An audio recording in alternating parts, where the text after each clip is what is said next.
வெளிப்படுத்துதல் வசனம் வசனமாக பகுதி 3.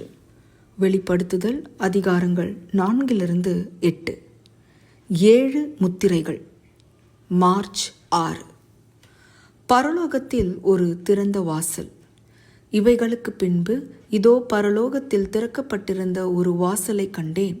முன்னே எக்கால சத்தம் போல என்னுடனே பேச நான் கேட்டிருந்த சத்தமானது, இங்கே ஏறி வா, இவைகளுக்கு பின்பு சம்பவிக்க வேண்டியவைகளை உனக்கு காண்பிப்பேன் என்று விளம்பினது.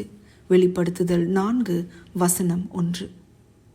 ஒரு கணம் பரலோகத்தை பார்க்க ஒரு வாய்ப்பு கிடைக்கிறதென கற்பனை செய்து பாருங்கள்.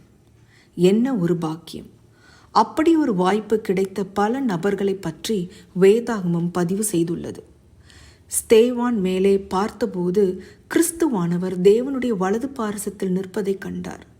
அதே நேரத்தில் பவுல் 3ஆம் வானம் வரைக்கும் எடுக்கப்பட்டான்.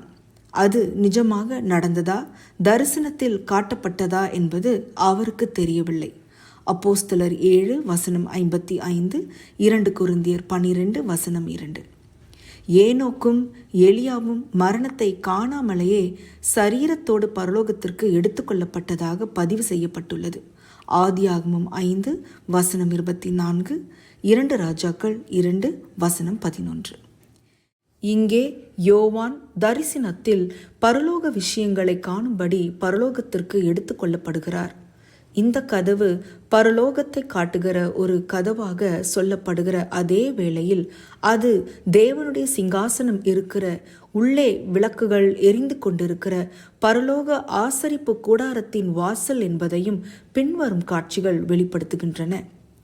தேவனுக்கு ஸ்தோத்திரம்! நாம் பூமியில் இருந்தாலும் கூட விசுவாசத்தின் மூலம் நாம் பரலோகத்தில் தேவனுடைய செயல்களை பார்க்க முடியும் என்பதற்கான பதிவு இங்கே உள்ளது. தீர்க்க தரிசனம் பெரும்பாலும் பூமியில் நடக்கப் போகிற நிகழ்வுகளை நமக்கு வெளிப்படுத்துகிற அதே வேளையில் வெளிப்படுத்துதல் புத்தகம் அதைவிட ஒரு பெரிய பங்காற்றுகிறது.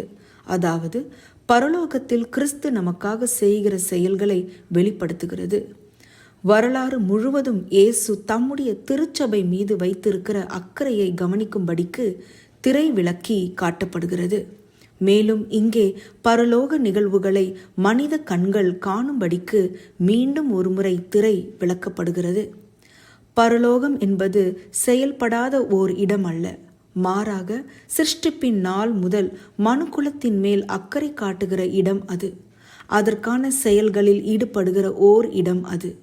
இதை அறிவது எவ்வளவு ஆறுதல் அளிக்கிறது! எக்கால சத்தம் போல என்கிற வார்த்தைகள் வெளிப்படுத்துதல் 1 வசனம் 10, 11 ஞாபகப்படுத்துகின்றன. அங்கு அல்பாவும் ஒமேகாவும் இருக்கிற கிறிஸ்து எக்காலம் போன்ற சத்தத்தோடு பேசியதாக சொல்லப்படுகிறது. அவரது வார்த்தை நம்மை பரலோகத்திற்கு உயர்த்தும், மரித்தோரை உயிர்த்தெழ செய்யும்.